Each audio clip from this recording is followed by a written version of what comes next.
За. За тэгэхээр тэр нөгөө бүх одоо шатхууны станцууд дээр хэд нөөцтэй байгаа гэдэг нь ерөөсөө энэ танаа байгууллагын тэр үйл ажиллагаатай шууд холбоотой. Жишээ нь одоо Баруун 3 аймгийн газрын тосны төлөөлөгч Тогтбаатрын Гамбулар гэдэг залуу ажиллаж байсан. Сум болгонд 2 удаа очиж Баруун Тоо аймгийн тэр одоо олон сумууд ба шүү дээ. 78 сум. 60 сум. Тэрэн дээр очиж бүгднгийнх нь одоо тоо хэмжээг авдаг. Тэгээд наашаа илгээдэг. Тэгээд хэн шалгалтаа хийдэг.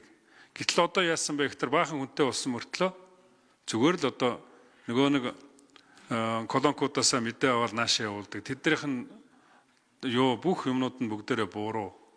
Ийм байгаа. Тийм учраас наадах дээр нэг яг энэ шатхууны хангамжийн асуудлыг бүрэн бүтэн байлгах, асуудалгүй байлгах, хомсолт орсон үед сайн За дамжны юм сайд хариулъя. Пүрвдөл жигшүүний хэлж байгаа санал нэг байна уу? Энэ улсын хэмжээнд шатхууны төлөөлөгч гэдэг нэг 9 аймагт л баг, ганцхан баг. Бүх шатхуун төлөөлөх станцуудыг хэмжиж мэддэггүй, чадахгүй. Угаасаа нэг хүн хэдийг нь очиж хэмжихэд.